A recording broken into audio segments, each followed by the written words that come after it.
Hello students, how are you. हमारा chapter continue में है ट्रांसपोर्ट एंड कम्युनिकेशन। इसका फर्स्ट पार्ट आप देख चुके हैं। सेकंड पार्ट में हम बहुत कुछ इंटरेस्टिंग देखने वाले हैं। क्या आप लोगों ने जीटी रोड के बारे में सुना है? जीटी रोड कहां से कहां तक है, क्या किसने वो नाम रखा, कितने किलोमीटर है, इस तरह की बहुत सारी इंटरेस्टिंग इंफॉर्मेशन हम लोग इस वीडियो में देखने वाले हैं। नेशनल हाईवे क्या होते हैं, स्टेट हाईवे क्या होते हैं, कौन उनको मेंटेन करता है, ये सारी की सारी इंफॉर्मेशन हमें इस वीडियोस में हम देखने वाले हैं। सो आइए आज हम लोग सेकंड पार्ट इसका स्टार्ट करते हैं, transport and communication.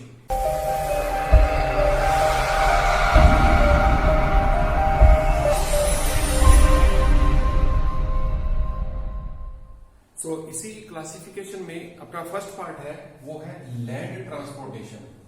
Land transport के अंदर में आगे हम डिटेल में देखेंगे कि इसमें रोडवेज भी आ जाती हैं, रेलवेज भी आती है, पाइपलाइन भी इसी कैटेगरी में आते हैं। तो हम वन बाय वन सबको देखते हैं। स्टार्टिंग में क्या था, एंशिएंट टाइम से ही इंडिया में जो अनमेटेड रोड है और जो पाथवेज है, वो तो हम लोग ट्रांसपोर्टेशन के लिए एंशिएंट टाइम से ही हम लोग यूज कर रहे हैं। मतलब बहुत पुराने टाइम से ही हम लोग जो है वो अनमेटेड रोड जो है या पाथवे है, मतलब जिसको हम कच्ची सड़कें बोल देते हैं, वो तो हम लोग बहुत पुराने टाइम से यूज कर रहे हैं। लेकिन टेक्नोलॉजी और इंफ्रास्ट्रक्चर के डेवलपमेंट से क्या हुआ कि जो अनमेटेड रोड थी वो मेटल रोड बनने लगी, मतलब पक्की सड़कें बनने लगी। अब जब रोड मेटल्ड हो गई तो क्या होगा, उससे ट्रांसपोर्टेशन ज्यादा होगा, मूवमेंट ज्यादा होगा, प्रोडक्ट का भी और ह्यूमन बीइंग का भी।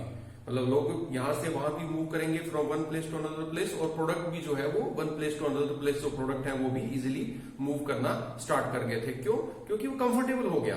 रोड जो होती है वो बहुत ज्यादा कंफर्टेबल हो गई थी। धीरे धीरे करके जैसे जैसे टेक्नोलॉजी बढ़ती गई या डेवलपमेंट होता गया कंट्री में, या इंफ्रास्ट्रक्चर इंक्रीज होता गया, तो रोड जो थी वो भी बहुत ज्यादा बेटर कंडीशन में आ गई थी। अब इसी में हम पहला टॉपिक देखते हैं, वो है रोड ट्रांसपोर्ट। रोड ट्रांसपोर्ट जो है, हमने पहले भी देखा था कि रोड ट्रांसपोर्ट जो है वो यूज किया जाता है किसके लिए? स्मॉल डिस्टेंस के लिए।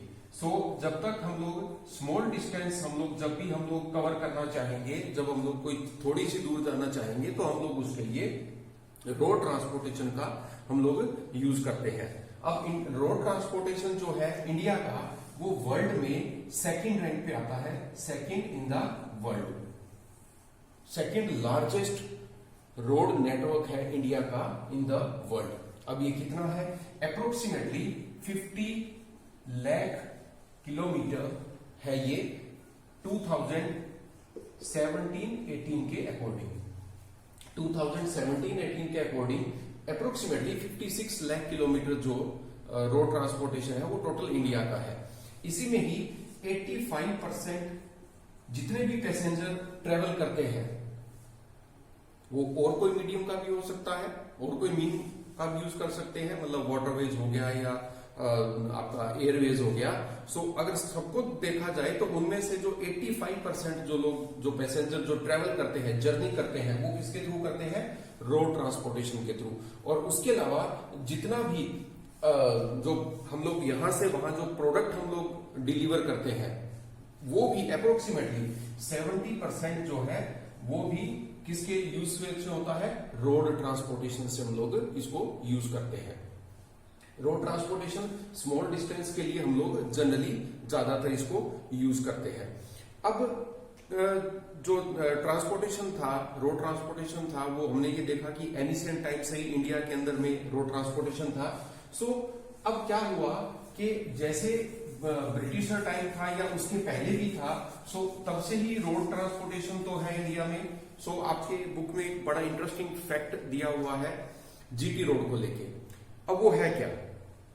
शेरशाह सूरी ने अपने टाइम में, मतलब इंडस वैली से लेके, और इंडस वैली मतलब पाकिस्तान के एरिया से लेके, और उसने सोनार वैली, कहां पे है ये? बंगाल में। सोनार वैली जो बंगाल में है, यहां तक एक रोड बनवाई थी जिसको रॉयल रोड बोला जाता था, क्योंकि राजा था तो कोई भी नाम रख सकता है, तो उसने नाम रख दिया रॉयल रोड। इसने रोड बनवाई थी, लेकिन जब ब्रिटिशर इंडिया में आए तो ब्रिटिशर लोगों ने इस रोड का जो नाम था वो चेंज करके रख दिया जीटी रोड। ब्रिटिशर लोग आए तो उन्होंने इसका एक नया नाम रख दिया, वो रख दिया जीटी रोड। ये रोड कहां से थी? ये रोड थी पेशावर से लेके और कोलकाता तक। आफ्टर इंडिपेंडेंस क्या हुआ? आफ्टर इंडिपेंडेंस ये हुआ कि क्योंकि पेशावर तो पाकिस्तान में चला गया, तो इंडिया में ये रोड कहां से कहां तक है? आज की डेट में अगर करंट में देखें तो इंडिया में अगर ये रोड देखी जाए तो ये अमृतसर से स्टार्ट होती है, अमृतसर से लेकर कोलकाता तक ये रोड है। अब इसी रोड को ही अमृतसर से लेके और जो न्यू दिल्ली तक रोड है, अमृतसर से लेके न्यू दिल्ली तक ये जो रोड है इसको बोला जाता है नेशनल हाईवे नंबर 1। और न्यू दिल्ली से लेके और कोलकाता तक जो रोड है इस रोड को बोला जाता है नेशनल हाईवे नंबर 2। तो ये यहां ध्यान रखना कि अमृतसर से लेके और न्यू दिल्ली तक जो रोड है, मतलब अमृतसर से स्टार्ट हुई और न्यू दिल्ली तक रोड हुई, उसको तो बोला जाता है नेशनल हाईवे नंबर 1।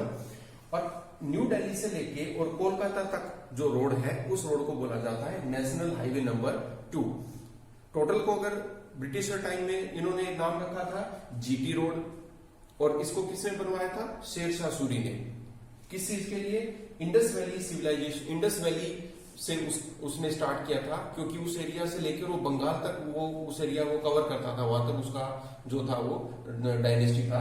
सो अब उसने क्या किया, यहां से लेके और सोनार वैली तक ट्रांसपोर्ट करने के लिए उसने एक रोड बनवाई थी जिसका नाम दिया था रॉयल रोड। अब यही रोड जो थी बाद में इसको जीटी रोड इसका नाम रख दिया गया, ब्रिटिश लोगों ने इसका नाम जीटी रोड रख दिया। और आफ्टर इंडिपेंडेंस जो था वो अमृतसर से लेके और न्यू दिल्ली तक है, अमृतसर से लेके और कोलकाता तक है।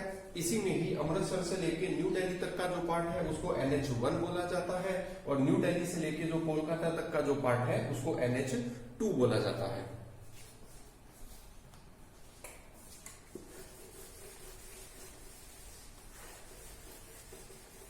इसी में ही आगे देखते हैं। अब सेकेंड वर्ल्ड वॉर के पहले इंडिया में जो था वो रोड ट्रांसपोर्टेशन इतना ज्यादा डेवलप नहीं था। बिफोर सेकेंड वर्ल्ड वॉर के पहले तक हम लोग जो है या जो भी गवर्नमेंट थी उन्होंने रोड ट्रांसपोर्टेशन के ऊपर में उन्होंने इतना ज्यादा फोकस नहीं किया था, इतना ज्यादा डेवलप नहीं था, लिमिटेड ही उसका डेवलपमेंट था। लेकिन इसका जो फर्स्ट जो सीरियस अटेम्प्ट लिया गया वो 1943 में नागपुर प्लान एक बनाया गया था। नागपुर प्लान में फर्स्ट जो सीरियस अटेम्प्ट था वो लिया गया था रोड ट्रांसपोर्टेशन को डेवलप करने के लिए। लेकिन ये प्लान जो था वो सक्सेसफुल नहीं हुआ। क्यों नहीं हुआ? क्योंकि प्रिंसली स्टेट्स थे प्लस जो ब्रिटिशर थे उनके बीच में जो था कोऑर्डिनेशन नहीं हो पाया था। तो दोनों के बीच में जो कोऑर्डिनेशन नहीं हो पाया था उसके कारण ये जो था ये प्लान जो था वो टोटली फ्लॉप हो गया था, इतना ज्यादा सक्सेसफुल नहीं हुआ था, मतलब रोड जो थी वो डेवलपमेंट नहीं हुई थी। जब इंडिया इंडिपेंडेंट हो गया, सो आफ्टर इंडिपेंडेंस जो था इंडिया ने एक 20 ईयर रोड प्लान एक लॉन्च किया। 20 ईयर रोड प्लान इन्होंने लॉन्च किया 1961, जिसमें रोड को डेवलप करने के ऊपर में मेनली फोकस किया गया। क्योंकि इस टाइम तक क्या था, जितना भी रोड ट्रांसपोर्टेशन जो था वो अर्बन एरिया तक ही लिमिटेड था। मतलब अर्बन एरिया में तो फिर भी रोड थी, यहां तक तो हम मान सकते हैं कि यहां पर रोड अवेलेबल थी, बट रूरल एरिया में तो वो भी नहीं थी। रूरल एरिया अर्बन एरिया से इतने वेल कनेक्टेड नहीं थे। क्यों? क्योंकि रोड ही नहीं थी।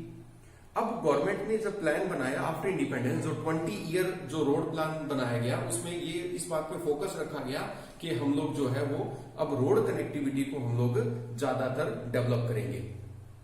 कंस्ट्रक्शन और मेंटेनेंस पर्पज से आगे रोड्स को आगे अलग अलग डिपार्टमेंट में अलग अलग तरीके से इनको क्लासिफाई किया गया, जिसके अंदर में national highway, state highway, district road और रूरल रोड में इसको क्लासिफाई आगे इनमें डिवाइड किया गया था। नेशनल हाईवे जिसकी डेफिनेशन अलग है, इसको मेंटेनेंस को अलग डिपार्टमेंट करेगा, इसकी कंस्ट्रक्शन अलग डिपार्टमेंट करेगा। स्टेट हाईवे जिसकी डेफिनेशन अलग है, जिसका कंस्ट्रक्शन अलग डिपार्टमेंट करेगा, मेंटेनेंस अलग डिपार्टमेंट करेगा। District road same pattern, rural road same pattern, मतलब हर एक के लिए अलग अलग डिपार्टमेंट बना दिए गए। मतलब स्टेट हाईवे स्टेट गवर्नमेंट या सेंट्रल गवर्नमेंट को अलग अलग डिपार्टमेंट में इन सबको डिवाइड करके दे दिया गया कि आप इस पर्टिकुलर इस रोड को आप लोग डेवलप करेंगे और इसको कंटिन्यूसली आप मेंटेनेंस में रखेंगे। सो आगे हम इनको ही कंटिन्यू करने वाले हैं।